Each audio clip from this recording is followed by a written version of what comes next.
द्वितीया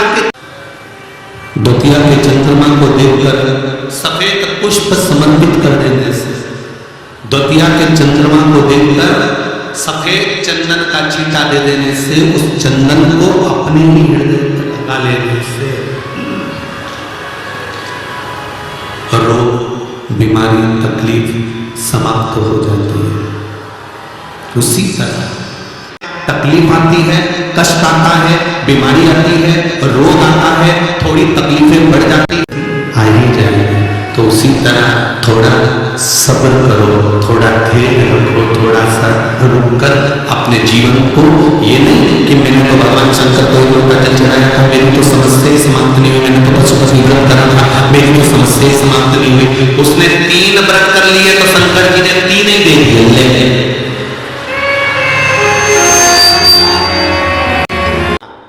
यदि जिस दिन तुम्हारे मन में ये भाव आ जाए कि मेरी दशा सुधर नहीं रही है, उस दिन थोड़े से जल में जरा सा, या तो गन्ने का रस हो या गुड़ हो, कुछ भी थोड़ा सा घोल कर यदि शिव को समर्पित करने के बाद शुद्ध जल यतिनाथ के नाम से चढ़ाया जाता है, तो वो जल अमृत बन जाता है।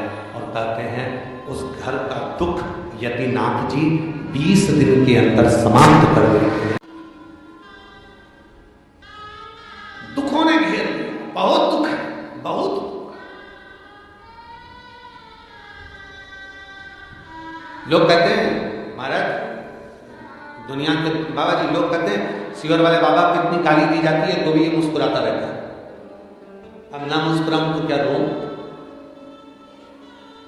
कैसी और वाला बाबा जब लोग हैं तो ताना कसते हैं, कोई इनका पुतला जला देता है, कोई इनको गाली दे देता है, कोई इनको अपशब्द कर देता है, कोई आड़ा टेढ़ा बोल देता है।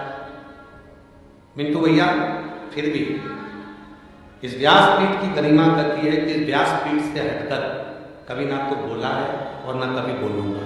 आज वाराणसी की पवित्र धरा, ना कभी बोला है ना कभी बोलूंगा। जो पढ़ूंगा वही बोलूंगा, जो पढ़ूंगा।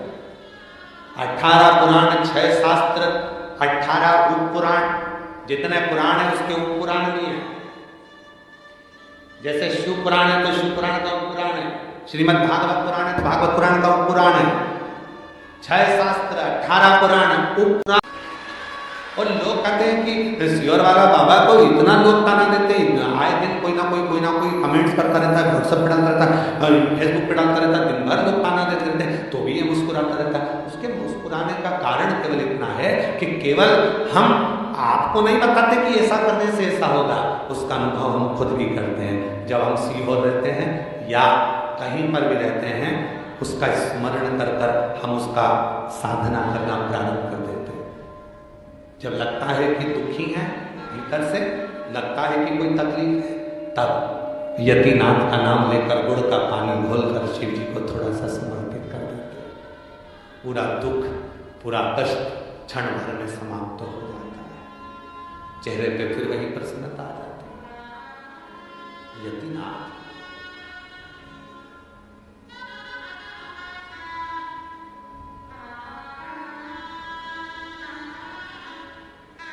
बस उससे मिलन की आस।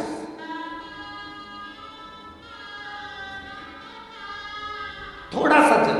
अब आजकल के लोग क्या करते हैं, वो उसको पूरी बात सुनते नहीं है, और वो क्या करते हैं कि लोटा भरकर जल घोल लिया, उसमें इतना सारा गुड़ घोल लिया, पूरा चढ़ा के ना, इतना सा कटोरी में जल हो, थोड़ा सा तिनका मात्र का गुड़ हो, घुल गया, चढ़ा दिया, साफ जल शिव जी को चढ़ाएं, तब यतिनाथ नाम का उच्चारण करें। यतिनाथ नाम का उच्चारण करोगे तो ये आपके जितने भी क्लेश हैं, जितने भी दुख हैं, जितनी भी तकलीफें हैं, वो 20 दिन के अंदर समाप्त हो जाती है।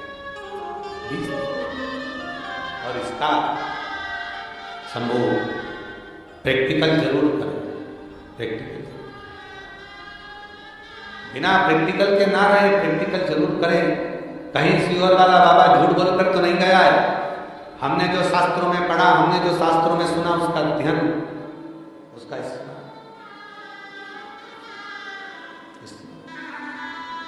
कौन सा नाम है?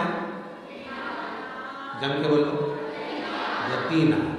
ये यतीना नाम का उच्चारण ही सुख दे देता है। बहुत ध्यान देना महाराज, जिस नारी के गर्भाशय में अगर गठन हो जाए, बच्चा दानी में कोई प्रॉब्लम हो जाए और गर्भाशय में डॉक्टर बोले कि इसका बड़ा ऑपरेशन कराना पड़ेगा, या गर्भाशय में कोई तकलीफ ज़्यादा ही हो गई है, या किसी रूप में पुरुष या स्त्री या बच्चे या बड़ों के उधर नाभि से नीचे हर्निया से जुड़ी हुई कोई प्रॉब्लम हो गई है, तो भी अरण्यानी देवी का स्मरण करने से, यहाँ तक यदि गर्भाशय की प्रॉब्लम है या पुरुष या स्त्री में हर्निया से जुड़ी हुई भी कोई प्रॉब्लम है, तो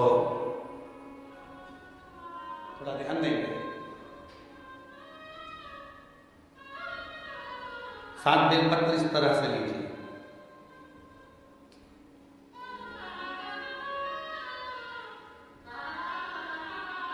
ये 7 बेलपत्र लीजिए। एक हाथ में जल, परंतु उस जल का जो लोटा होता है, उस जल के लोटे में मुख होता है, ठीक है?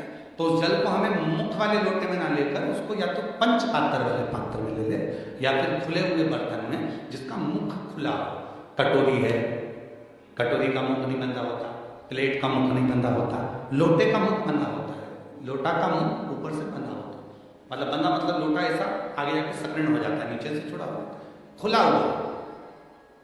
प्लेट ले, कटोरी ले, और जिसको भी बच्चा दानी में कोई प्रॉब्लम है, बड़े ऑपरेशन का डॉक्टर बोल रहा है, कोई गर्भाशय में प्रॉब्लम हो गई, कोई हर्निया से जुड़ी हुई प्रॉब्लम हो गई, तो अरण्यानी देवी का नाम लेकर 7 बेलपत्र को आगे रखकर शिवजी पर उस जल को 7 बार, भले 2-2 बूंद चढ़े चाहे 4-4 बूंद चढ़े, वो 7 बार अरण्यानी देवी का नाम लेकर यदि वो जल चढ़ाया जाता है, 7 बेलपत्र को वापस लाया जाता है, उठाया हुआ जल नंदी के पास बैठकर आचमन किया जाता है, और एक एक बेलपत्र को 7 दिन तक रोज एक एक खाया जाता है।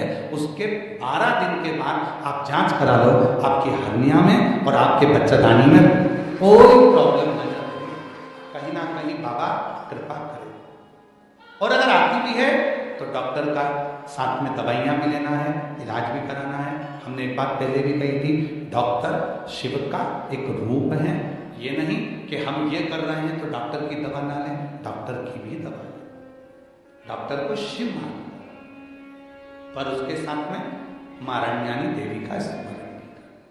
कल बाबा जी कह रहे थे कि एक बेलपत्र में वो औषधि है, और बाबा जी जब से लोगों ने बेलपत्र खाना चालू करी, रुद्राक्ष का पानी पीना चालू करा, तब से रिसर्च सेंटरों में रिसर्च हो रहा है कि इस बेलपत्र में ऐसा क्या है, रुद्राक्ष में ऐसा क्या है कि रुद्राक्ष के जल से लोग ठीक हो जाते, बेलपत्र के सेवन से।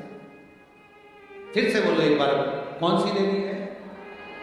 अरण्यानी देवी। और अगर इस देवी का दर्शन करना है तो कहाँ जाना पड़ेगा अपने को? बिहार के भोजपुर में अरण्या देवी का मंदिर है।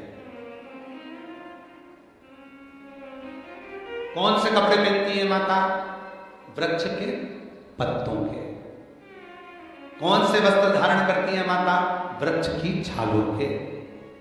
माता कौन सा आभूषण पहनती है? वृक्ष के फूल के, पुष्प। अरे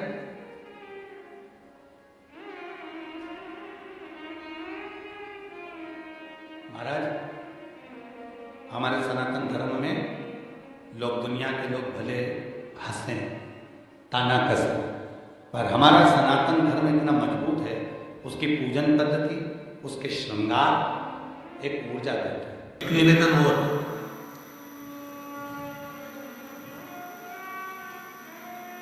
आप यदि कोई कार्य के लिए निकल रहे हो, कोई कार्य करने के लिए जा रहे हो, और आपका मन उस कार्य में डामाडोल हो रहा है, ये होगा कि नहीं होगा, सफलता मिलेगी कि नहीं मिलेगी, मैं कोर्ट में जा रहा हूँ या पैसी पर जा रहा हूँ, या कोई जमीन का लफड़ा है या कोई प्रॉब्लम है, इसमें सफलता मिलेगी कि नहीं मिलेगी। जब आपके दो मन, और ऐसा तो संसार में कोई जन्मा ही नहीं जिसके दो मन ना हो। घर से कथा सुनने निकलते हो तो मन हो जाते हैं आज पीली साड़ी पहन के जाऊं कि नीली पहन कर जाऊं, तो मन जब भी हो जाता है। भोजन करने बैठते हो तो भी तो मन हो जाते हैं दाल खाऊं कि गोभी की सब्जी से पहला टुकड़ा खाऊं, रोटी का पहला टुकड़ा जब तोड़ने का नंबर आता है तो सोच में आता है कि इससे खाऊं कि इससे खाऊं कि इससे खाऊं, दो मन तो वहां पर भी। किसी के यहाँ शादी में गए, किसी के यहाँ शादी में पहुंचे और शादी में पहुंचकर वहाँ बहुत सारे स्टॉल लगे हैं, खाने की बहुत सारी व्यवस्था करी गई है, फिर तो मन हो जाते हैं कि मैं पहले चाउमीन खाऊं कि पानी बतासा खाऊं, गोलगप्पा खाऊं कि छम्मक लड्डू खाऊं कि मैं जलेबी खाऊं कि क्या। मन तो हर जगह,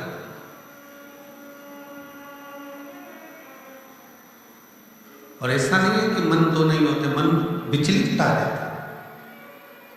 और शिव महापुराण की कथा कहती है कि कभी भी अगर कोई फॉर्म भर रहे हो, कोई एग्जाम दे रहे हो, कोई कंपटीशन एग्जाम में बैठे हो, या मेरे बेटे बेटी 10th और 12th का यदि एग्जाम दे रहे हैं तो अपना दो मन मत करो, तुम एक मन बनाओ कि मैं इस एग्जाम में बैठ रही हूँ और मेरा विश्वास करता है कि मैं शंकर पर पूरा भरोसा करती हूँ और मैंने रात दिन पढ़ाई करी है तो मैं पास होकर मानूंगी, तो पास होकर ही।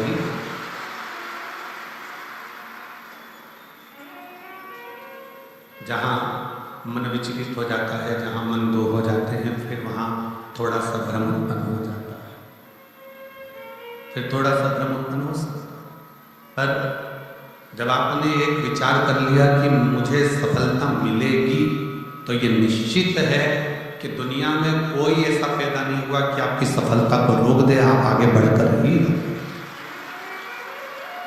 और एक निवेदन और है, मान लो किसी कारणवश सफलता नहीं मिली और आप सफल नहीं हुए तो चिंता मत करना, चिंता करने की जरूरत नहीं है।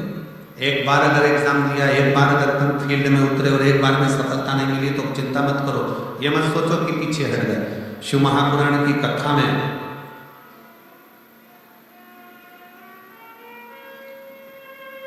वन के अंदर भगवान शंकर अर्जुन को ज्ञान उपदेश दिए थे। जिस समय पर एक सुअर, जंगली सुअर भागता जा रहा था और उस समय पर जब बाण छोड़ा गया था तब भगवान शंकर ने अर्जुन को उपदेश दिया कि अर्जुन, एक बार युद्ध के मैदान में अगर थोड़ा सा पीछे सरके हो तो टेंशन मत लो, चिंता ना करो। एक कंपटीशन एग्जाम में आप बैठे हो, एक एग्जाम आप दे रहे हो और उस एग्जाम में सफलता नहीं मिल रही है, आपने एक बार परीक्षा दी, एक बार आपने नीट की तैयारी करी, एक बार आपने सीए की तैयारी करी, एक बार आपने अन्य तैयारियां करी और उसमें आपको सफलता नहीं मिली और आप उसमें उत्तीर्ण नहीं हुए और आपने मन दुखी कर लिया, अब मैं तो बताओ आगे ही नहीं बढ़ पाया। चिंता ना करें, भगवान शंकर का ये संवाद जो उन्होंने युद्ध के पहले अर्जुन को दिया है, एक सुअर को मारते समय, एक जंगली सुअर को मारते समय भगवान शंकर ने उपदेश दिया था, अर्जुन तीर को बहुत दूर खींचना है ना, तो तीर को थोड़ा सा पीछे खींचना पड़ेगा। उसी तरह यदि एक बार तुम्हें सफलता नहीं मिली, एक बार तुम उत्तीर्ण नहीं हुए, तो ये मत सोचना कि तुम उत्तीर्ण नहीं हो गए। भगवान शंकर ने तुम्हें लंबी दूर फेंकना चाहते थे, इसलिए तुम्हें थोड़ा सा पीछे खींच दिया है और चमकर शिव ने, आपने बहुत मेहनत करी, आपने बहुत परिश्रम करा, आपने दुनिया के लिए सब कुछ करा हो, मान लो उसके बाद भी आपके जीवन में अगर तकलीफ आकर खड़ी हो गई, मान लो कहीं ना कहीं दुख आकर खड़ा हो गया, मान लो आप उस एग्जाम में, उस कंपटीशन में आप आगे नहीं निकल पाए, समझ लेना कि मेरे दादा बाबा ने, मेरे तारकेश्वर महादेव ने, मेरे कुबेर भंडारी ने आपके लिए कुछ अच्छा सोच कर रखा है, इसलिए वो पीछे खींचा है। और पीछे खींचा है इसका मतलब ये मत समझना कि तुम्हें पीछे रख दिया है, उसने तो अभी तुम्हें धनुष पर चढ़ाया है और चढ़ाने के बाद मेरा शंकर जब छोड़ेगा तो फिर इतना आगे निकल जाओगे कि दुनिया तुमको देखती रह जाएगी कि तुम किस मंजिल पर। वो पीछे खींचता है, वो पीछे खींच रहा होता।